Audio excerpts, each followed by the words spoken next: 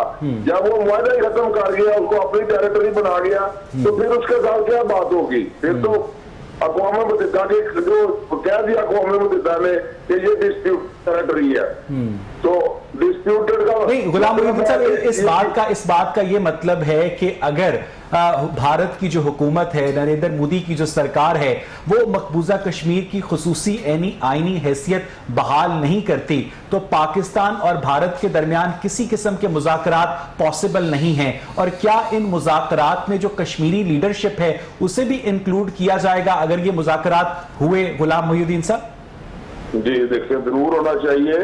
دیکھیں اقوام متحدہ نے پھر اس کو قرار دیا کہ یہ ڈسپیوٹڈ ٹیریٹری ہے، تو بات چیت کرنے میں کون سا آ رہا ہے؟ اگر اس کی نیت ٹھیک ہو بھارت کی، وہ چاہتا ہو کہ کشمیریوں کے ساتھ کوئی معاملات ہم حل کر لیں، کشمیریوں کے ساتھ بھی بیٹھ کر، پاکستان کے ساتھ بیٹھ کر، تو میرے خیال میں بات چیت کرنے میں کوئی امر مانیہ نہیں ہے۔ بات چیت ہی سرکار چیز ہے جس پہ یہ مذاکرات ہونے ہیں۔ نہیں، کم از کم غلام محی الدین صاحب، ہمیں 73 سال میں یہ اندازہ تو ہو گیا ہے کہ بھارت کی نیت ٹھیک نہیں ہے، وہ مقبوضہ کشمیر سے اپنی فورسز کو نکالنا نہیں چاہتا، اس کی بہت زیادہ جیو اسٹریٹجک وجوہات بھی ہیں، اس کی مالی وجوہات بھی ہیں۔ اب جبکہ پاکستان کو پتہ چل گیا ہے کہ بھارت کی نیت ٹھیک نہیں ہے، بھارت مقبوضہ کشمیر میں کشمیریوں کی نسل کشی کر رہا ہے، انہیں پیلٹ گن سے نشانہ بنا رہا ہے، تو ایسے میں حکومت پاکستان جو ہے اس کے پاس کیا آپشنز بچتے ہیں غلام محی الدین صاحب کشمیریوں کی مدد کے لیے؟ میری بات سمجھے، 72 سال جو مذاکرات ہوئے وہ گفت و شنیدت ہوئے ہیں۔ اب جب مذاکرات شروع ہوں گے نا تو وہ با مقصد ہوں گے، تب ہوں گے، ورنہ ٹائم ضائع کرنے والا مذاکرات اب نہیں چلیں گے، وہ تو پہلے دن ہی ختم ہو جائے گا مذاکرات۔ جو شرائط ہے ان کے اوپر بات چیت ہوگی، جو مقبول ایجنڈا ہوگا دونوں طرف سے اس کے اوپر بات چیت ہوگی تو بات چیت چلے گی، ورنہ وہ پہلے دن ہی ڈسکنیکٹ ہو جائے گا معاملہ۔ یہ کبھی سوچے بھی نہ آپ کے ٹائم اب ضائع ہونا ہے۔ ٹھیک ہے، ہمیں اس بات کا تو اندازہ ہو گیا کہ مذاکرات کے ذریعے بھارت کے ساتھ یہ مسئلہ اگر نہیں حل ہوتا تو پھر غلام محی الدین صاحب پاکستان کے پاس، حکومت پاکستان کے پاس، کشمیریوں کے پاس دنیا بھر کے کیا آپشنز بچتے ہیں؟ سر اس کی 9 لاکھ فوج ہے، اور میں یہ سمجھتا ہوں کہ اس کا ایک بہت بڑا لاس ہو رہا ہے پورے ملک میں۔ سارے اقلیت اس کے خلاف اس وقت سڑکوں پہ ہیں اور کسان لگ آئے ہوئے ہیں، انہوں نے جھنڈا بھی لگا دیا جس میں لال قلعے پہ خالصان والوں نے۔ تو اس کے جو حالات اس وقت ابتر ہے، معیشت اس کی کمزور ہو رہی ہے، انٹرنیشنل طور پہ اس کا جو تھا سیکولر کا وہ بھی ختم ہو گیا ہے سسٹم۔ اب تو وہ انتہا پسند فاسسٹ گورنمنٹ گنی جا رہی ہے، RSS کی جو گورنمنٹ ہے وہ اس میں چل رہی ہے، تو انہیں اپنے آپ کو بحال کرنے کے لیے کچھ نہ کچھ ضرور کرنا پڑے گا۔ غلام محی الدین صاحب، یہ ساری باتیں 1990 اور 95 اور سن 2000 تک لیفٹیننٹ جنرل ریٹائرڈ حمید گل صاحب بھی کیا کرتے تھے، لیکن اس کے بعد بھی ہم نے دیکھا کہ کئی عشرے گزر گئے لیکن مسئلہ کشمیر جوں کا توں ہے۔ تو پھر ایک ہے، اگر بھارت نے جس طرح پہلے سٹرائک کی تھی ہمارے اوپر، اگر دوبارہ وہ حماقت کرتا ہے بھارت، تو پھر تو آپ کے سامنے یہ جنگ ہوگی اور کیا ہوگا، اس کے علاوہ کوئی آپشن نہیں ہے. جب بات چیت کے دروازے بھی بند ہے، کشمیریوں کو ہم نے 553 دن ہو گئے. غلام محی الدین صاحب، کیا بھارتی حکومت نے یا وہاں پر مقبوضہ کشمیر کے اندر جو ہندو کمیونٹی ہے یا غیر مسلم کمیونٹی ہے، اس نے کیا کبھی، خاص طور پر جموں کے علاقے کے جو لوگ ہیں، انہوں نے کبھی اس خواہش کا یا کسی ارادے کا اظہار کیا ہے کہ وہ آزاد کشمیر پر قبضہ کرنا چاہتے ہیں؟ یہ بھارت کی تو اکثر بھارت وہ کہہ رہا ہے کہ میرا پورے کا پورا کشمیر میرا ہے. اب سمجھے، اس نے تو روزانہ جب اس نے یہ ختم کی ہے تو اس نے کہا وہ باقی علاقہ جو ہے وہ بھی میرا ہے. تو پہلے تو اس کے پاس ہے، وہ ثابت کرے اس کا کس طرح ہے. 85-80% لوگ وہاں پہ مسلم ہیں، اور بقیہ بھی جو ہے ہندو بدھ سکھ وہ بھی بھارت کے ساتھ نہیں رہنا چاہتے. ریاست کے لوگ جو ہیں ٹھیک میں غلام محی الدین صاحب واپس آپ کے پاس آؤں گا. بہت دلچسپ گفتگو ہو رہی ہے مسئلہ کشمیر کے حوالے سے، کیونکہ آج 5 فروری ہے اور ہر سال پاکستانی 5 فروری کو یوم یکجہتی کشمیر مناتے ہیں. 1990 سے اس دن کو منانے کا مقصد اپنے کشمیری بھائیوں کے ساتھ ان کی اخلاقی، سیاسی اور سفارتی حمایت کو جاری رکھنا ہے. نذیر خان صاحب، ایک جانب حکومت پاکستان کا مطالبہ ہے کہ بھارت اقوام متحدہ کی قراردادوں پر عمل کرتے ہوئے مقبوضہ کشمیر کے اندر استصواب رائے کروائے، یعنی پلابیسائٹ کروایا جائے، جس میں کشمیریوں کو حق دیا جائے کہ وہ یہ فیصلہ کریں کہ وہ بھارت کے ساتھ رہنا چاہتے ہیں یا پاکستان کے ساتھ رہنا چاہتے ہیں یا آزاد رہنا چاہتے ہیں. تو اس استصواب رائے سے پہلے ہی حکومت پاکستان نے سارے کشمیر کو اپنے نقشے میں کیوں شامل کر لیا؟ بسم اللہ الرحمن الرحیم. اویس اقبال صاحب، میں آپ کا بہت مشکور ہوں کہ آپ نے مجھے اپنے پروگرام میں مدعو کیا. دیکھیں، آج جو پرائم منسٹر نے جو انڈیا کو جو دعوت دیا مذاکرات کی، بڑی اچھی بات ہے، لیکن اس چیز کو نا اقوام عالم کو اس چیز کو نا سیریس لینا چاہیے اور ان کو بیچ میں آنا چاہیے اور دونوں ملکوں کو بٹھانا چاہیے. یہ اگر ہم ان کو دعوت دیتے رہیں گے تو وہ کبھی بھی سائڈ پہ نہیں آئیں گے، کیونکہ وہ تو چاہتے ہی نہیں ہے نا کہ یہ مسئلہ حل ہو. اگر وہ چاہتے ہوتے تو یہ 73 سال میں جو ظلم اور زیادتی یہ کشمیری بہن بھائیوں کے ساتھ ہو رہی ہے تو یہ کب کا یہ مسئلہ حل ہو جاتا، لیکن وہ تو چاہتے ہی نہیں ہے، وہ اس طرف آتے ہی نہیں ہے.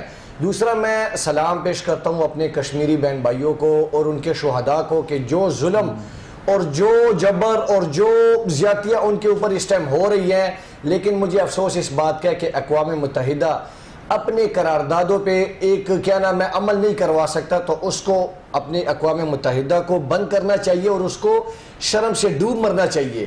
کیا ان کے جو قانون ہیں وہ صرف اور صرف مسلمانوں کے اوپر لاگو ہوتے ہیں اور ممالک کے اوپر نہیں لاگو ہوتے ہیں؟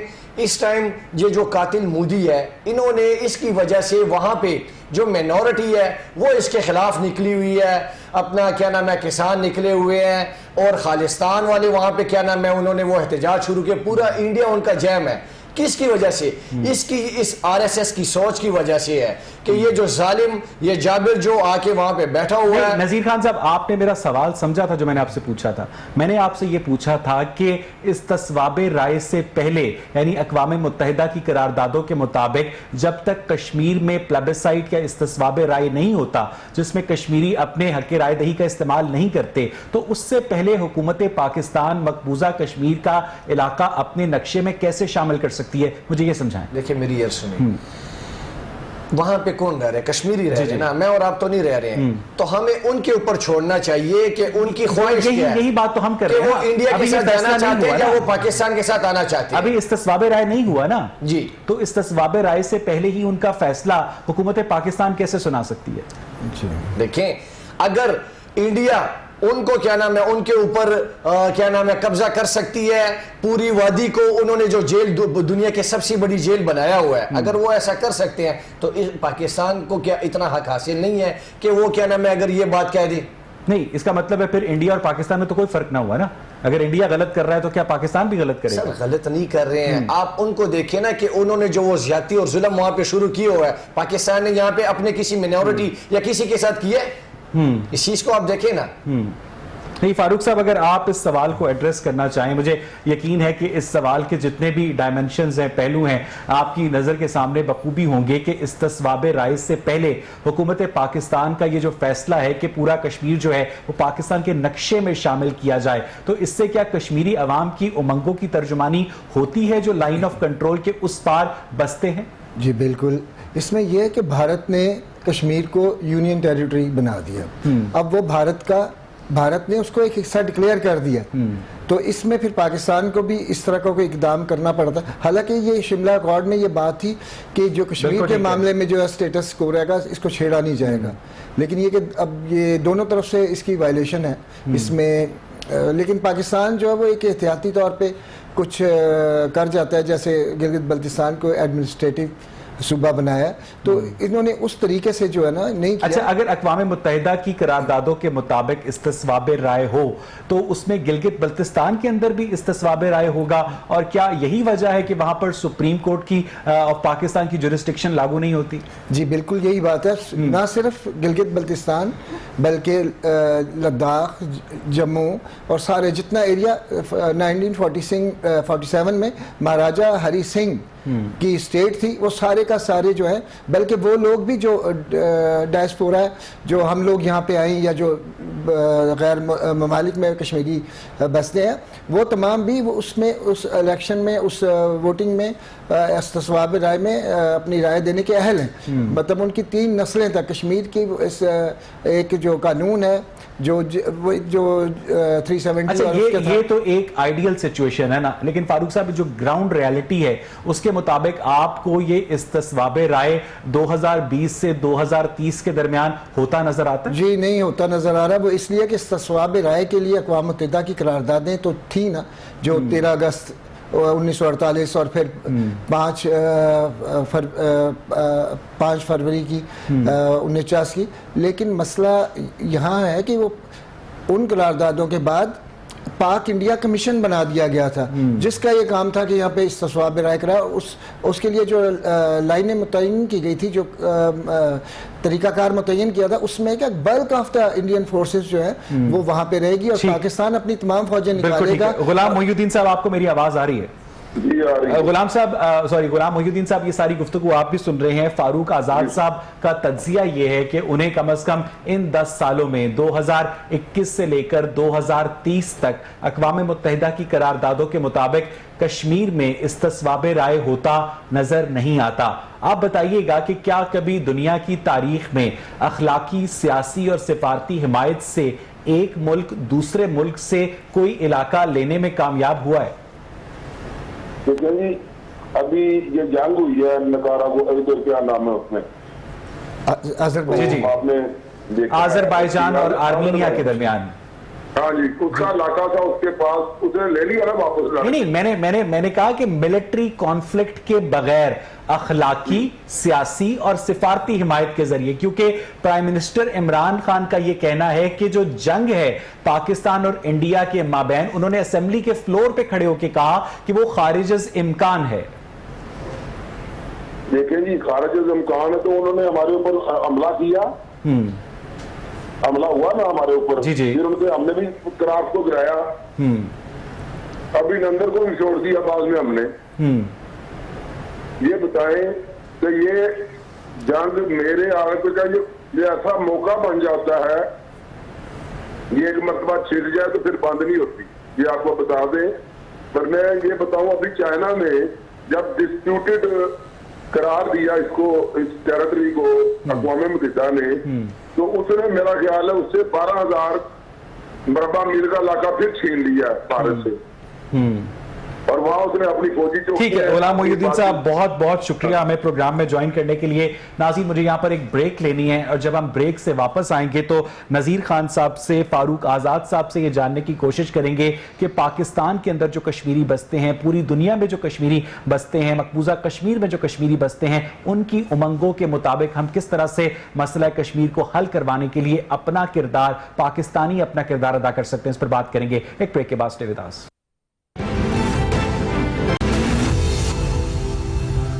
Welcome back. ناظرین, بریک سے پہلے ہم بات کر رہے تھے یوم یکجہتی کشمیر کے حوالے سے, کیونکہ اس دفعہ 5 فروری کو حکومت پاکستان, پورے پاکستانی لوگ, انہوں نے اپنے کشمیری بھائیوں کے ساتھ اظہار یکجہتی کیا. کوہالہ پل کے اوپر ہاتھوں کی زنجیر بنائی. 10 بجے آج صبح 1 منٹ کی خاموشی بھی اختیار کی گئی. فاروق آزاد صاحب, جتنے بھی میجرز ہمیں حکومت پاکستان لیتی ہوئی نظر آتی ہے وہ سارے سیریمونیل میجرز ہیں, لیکن ہم دیکھتے ہیں کہ دنیا کے اندر جو بھارت کے تجارتی مراسم ہیں ایون گلف عرب کنٹریز کے ساتھ، اس کے بعد ان گلف ممالک نے بھی اس مسئلے کے اوپر پاکستان کا ہاتھ ساتھ دینے سے گریز کیا ہے. تو ایسے میں پاکستان کے پاس فاروق صاحب کیا آپشنز بچتے ہیں؟ کیا ایک اقتصادی طور پر کمزور پاکستان کشمیریوں کی اعانت کر سکتا ہے؟ یہ تو آپ کی بالکل بات بجا ہے کہ ان کے جو معاشی مسلز ہیں وہ بہت زیادہ ہیں، بھارت کی جو تجارتی مراسم ہے وہ بہت زیادہ ہے، لیکن دیکھیں اس کے باوجود بھارت کا گھناؤنا چہرہ ساری دنیا میں بے نقاب ہوتا جا رہا ہے.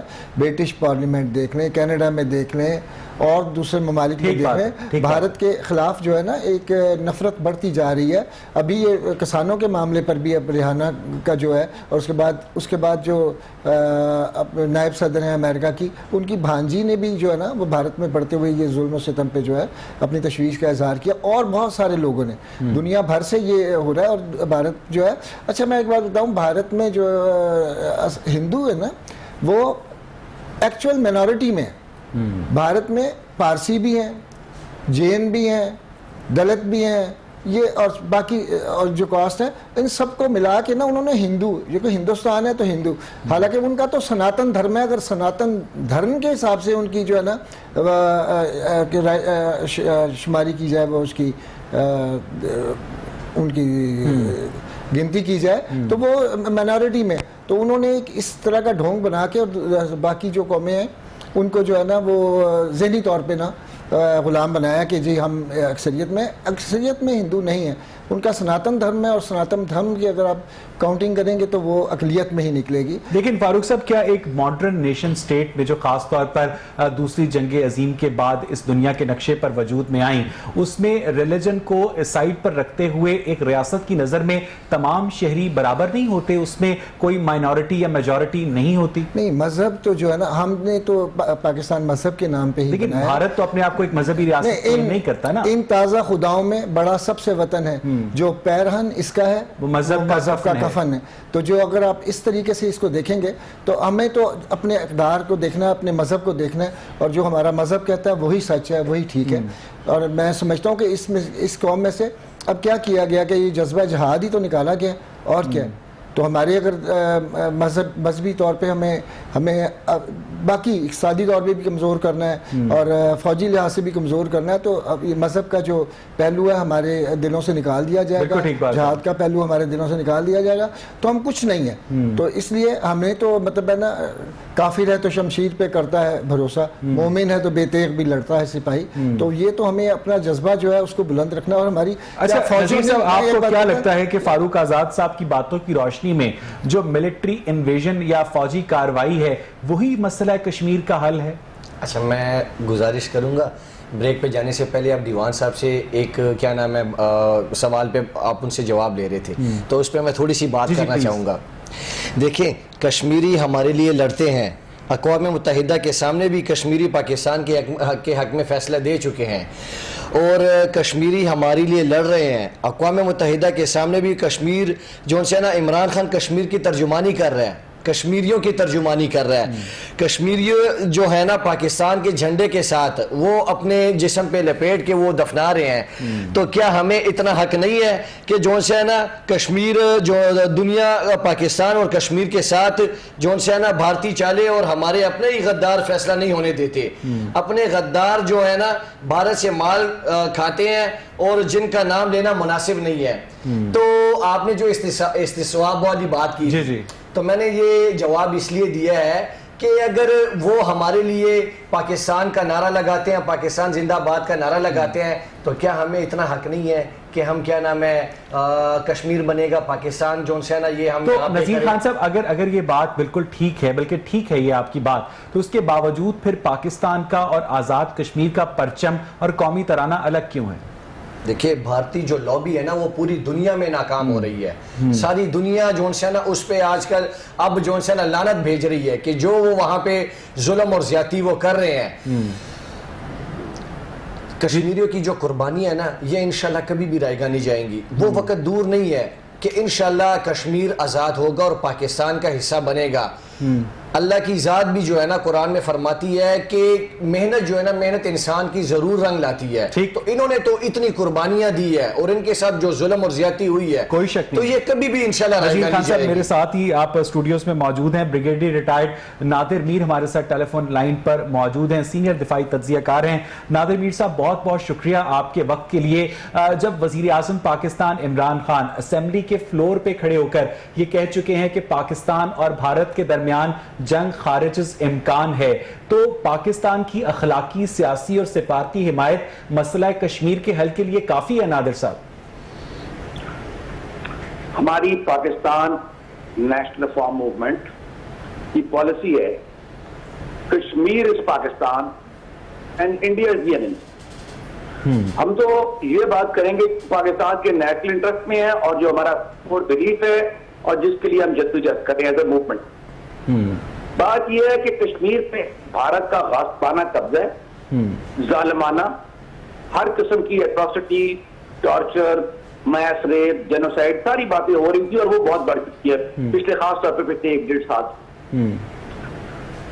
اس کا جو مسئلے کا حل ہے 70-72 بلکہ یہ تو 47 سے بھی پہلے کا آپ کو پتا ہے وہ پوری اس لیے کشمیر کی اس میں 19 مختصر بات یہ ہے کہ کشمیر نے پاکستان کا حصہ بننا ہے. بنے گا پاکستان کا یہی مطلب.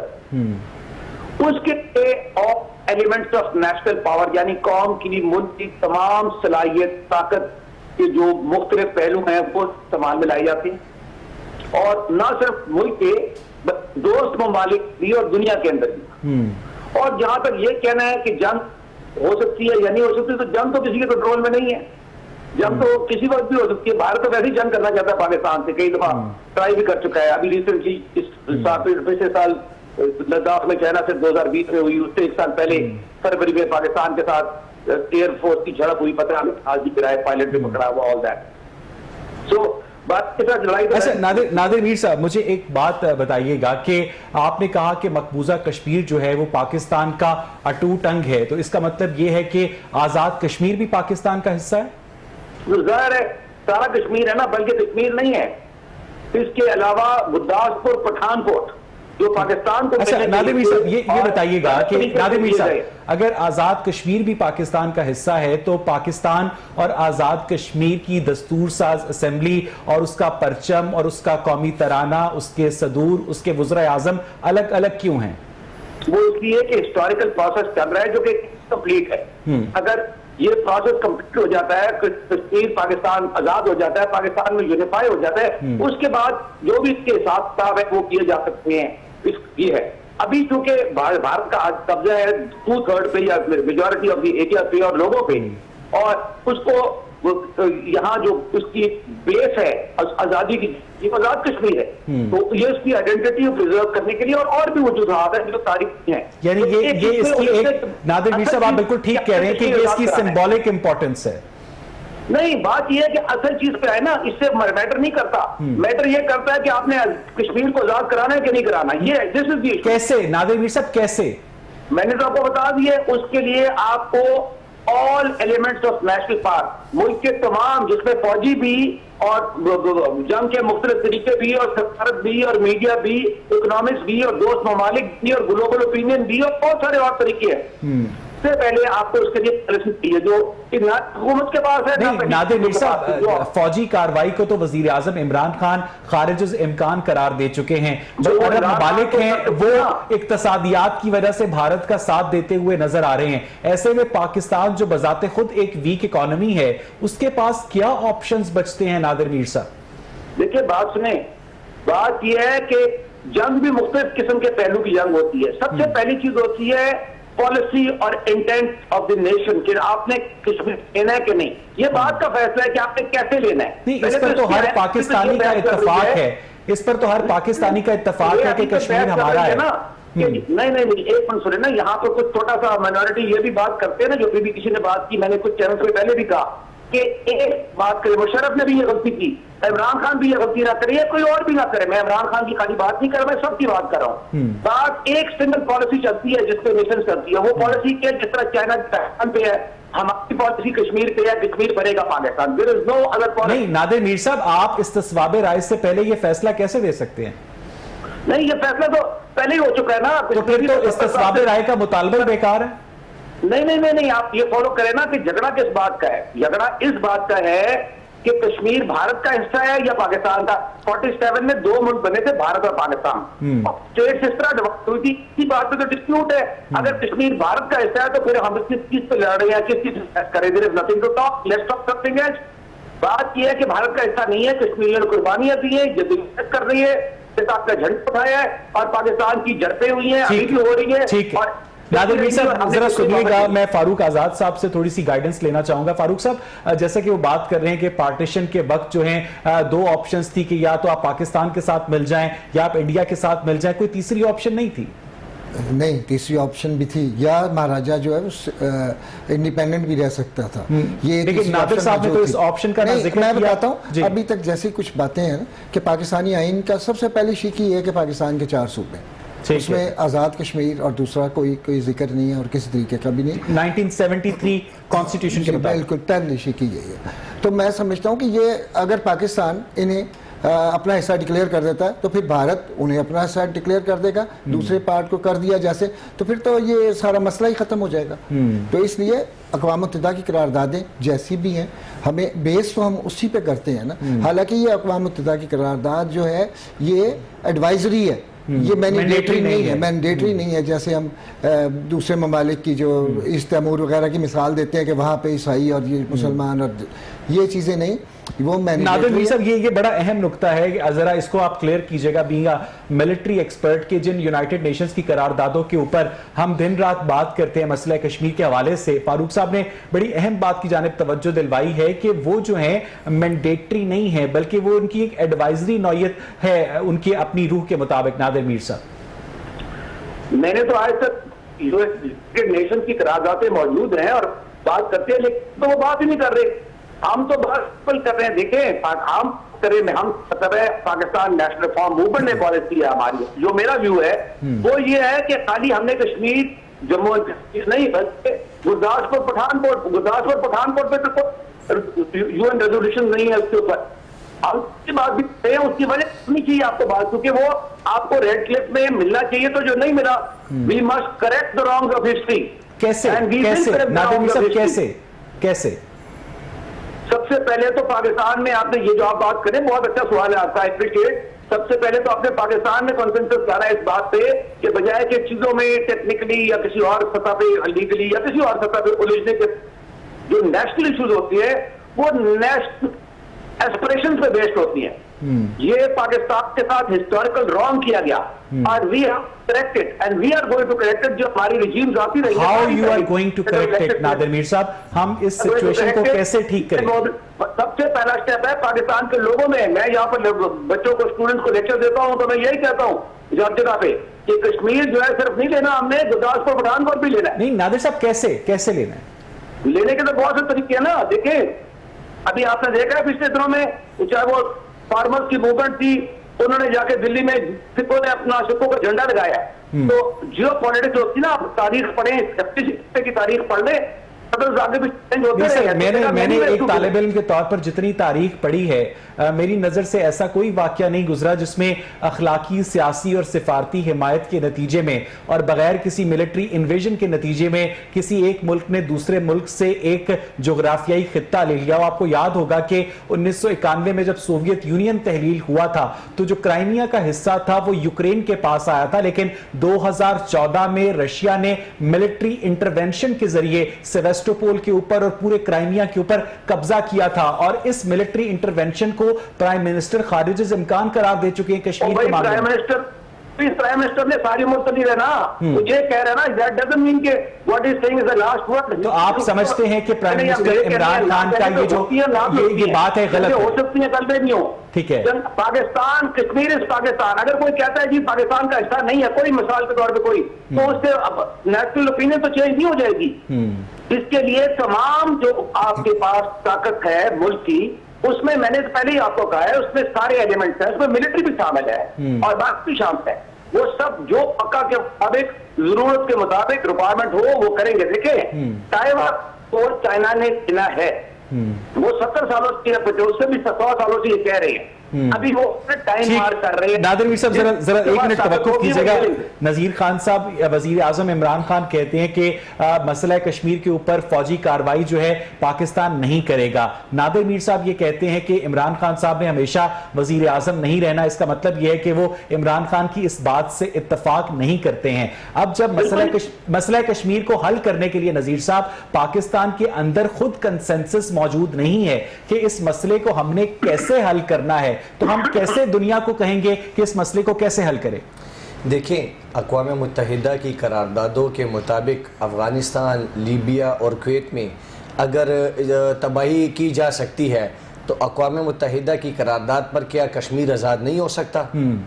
وہ تو فاروق صاحب نے بتا دیا نا کہ وہ قراردادیں جو ہیں وہ لازمی نہیں ہیں, وہ مینڈیٹری نہیں ہیں, وہ صرف اور صرف ایک مشورہ ہے اقوام متحدہ کہ اگر آپ ایسا کر لیں اقوام متحدہ کی نوٹس کوئی قرارداد سمجھا جاتا ہے. ٹھیک ہے, اس میں پہلے ایک بات بتا ہوں کہ جو 13 اگست 1948 کو پہلی قرارداد جو تھی جس میں بھارت اور پاکستان متفق تھے, اس میں یہ تھا کہ کشمیری اپنی مستقبل کا فیصلہ کریں, یا انڈیا کے ساتھ جائیں یا پاکستان کے ساتھ جائیں یا خود مختار رہ سکتے ہیں. یہ 13 اگست. پھر اس کے بعد سر ظفر اللہ صاحب گئے اور انہوں نے 5 فروری 1949 کو اس قرارداد کو تبدیل کرایا وہاں پہ اقوام متحدہ میں جا کے, اور پھر آئیدر پاکستان اور انڈیا یہ دو رہ گئے. اس سے یہ ثابت ہوتا ہے کہ یہ کشمیر کی انڈیپینڈنس جو ہے وہ رہ سکتی تھی, کوئی بھی پرنسلی اسٹیٹ ہے وہ انڈیپینڈنٹ رہ سکتی تھی, لیکن چونکہ ہمارا ایک جیسا مائنڈ سیٹ ہے تو یہاں پہ کوئی اسٹیٹ, وہ تو ہمارا ایک جیسا مائنڈ سیٹ حیدرآباد دکن کے ساتھ, جی حیدرآباد دکن بھی ہے, دوسری ریاستیں بھی ہیں, تو یہ تو کوئی ریاست میں نہیں سمجھتا کہ کوئی رہ سکتی تھی اس طریقے سے. تو اچھا نادر میر صاحب آپ چونکہ دفاعی معاملات کے ساتھ ساتھ سیاسی معاملات پر بھی گہری نظر رکھتے ہیں, پاکستان کی جو سیاسی جماعتیں ہیں کیا وہ مسئلہ کشمیر کو حل کرنے کے طریقہ کار پر آپس میں متفق ہیں؟ نادر صاحب دیکھیں, اس میں جو پاکستان کی سیاست ہے نا اس وقت, جی اس میں مین ایشو کشمیر نہیں ہے. یہ تو آج 5 فروری اس لیے ڈسکس کر رہے ہیں. اس وقت تو جو گورنمنٹ ہے اور جو اپوزیشن ہے وہ آپس میں اس بحث سے پڑھنے کی بجائے کہ گورنمنٹ رائٹ ہے یا اپوزیشن رائٹ ہے, اس سے ہم ہٹ کے کشمیر کی بات کریں, بیکاز اس تک کشمیر جو ہے نا وہ نیشنل ایشو ہے. دیر از وہ the political elite divided between the government and the opposition, وہ آپس میں جو ایک دوسرے کو جو ہے ساری کہانی پتا ہے, don't have to repeat it, سب کو پتا ہے اس وقت کیا مسئلہ ہے, آپ نے سن لیا ساروں نے. تو اس وقت ہم تو یہ ڈسکس کر رہے ہیں کہ دیکھو جو نیشنل ایشوز ہوتے ہیں نا, ہسٹوریکل ایشوز, وہ ایک دن میں حل نہیں ہوتے. یہ ایک پرسن سے یا کسی کے کہنے پہ نیشنل سٹانس بدل نہیں جاتا, یہ ہل نہیں جاتا. یہ ہے کہ آپ نے قوم کے طور پہ, پاکستانی قوم جو ہے نا, قوم سب سے امپورٹنٹ ہے اس وقت, اور پہلے بھی اس کا یہ سلوگن ہے, یہ میرا سلوگن, جو آپ کریں کشمیر بن پاکستان. یہ ایسے نہیں کسی نے کہہ دیا. اس کا جو ڈیمونسٹریشن ہوتی ہے, جتنی قربانی دی گئی ہے, ادھر بھی کشمیر کے اندر لوگوں نے, عورتوں نے, بچوں نے قربانی دی, جھنڈا اٹھایا پاکستان کا, شہید ہو رہے پاکستان کے جھنڈے میں, ادھر بھی پاکستان کے. بالکل ٹھیک ہے نادر صاحب, مجھے ایک بریک لینی ہے. ناظرین اس بات میں کوئی شک نہیں ہے کہ جب پاکستان اور بھارت کا میچ ہوتا ہے تو ہمارے کشمیری بھائی مقبوضہ کشمیر میں بھی پاکستان کا پرچم لہراتے ہیں, پاکستان زندہ آباد کے نعرے لگاتے ہیں, پاکستان کے پرچم میں تدفین ان کی اپنی ہونا اپنے لیے اعزاز کی بات سمجھتے ہیں. مزید بات کریں گے اس ایشو کے اوپر ایک بریک کے بعد. Stay with us.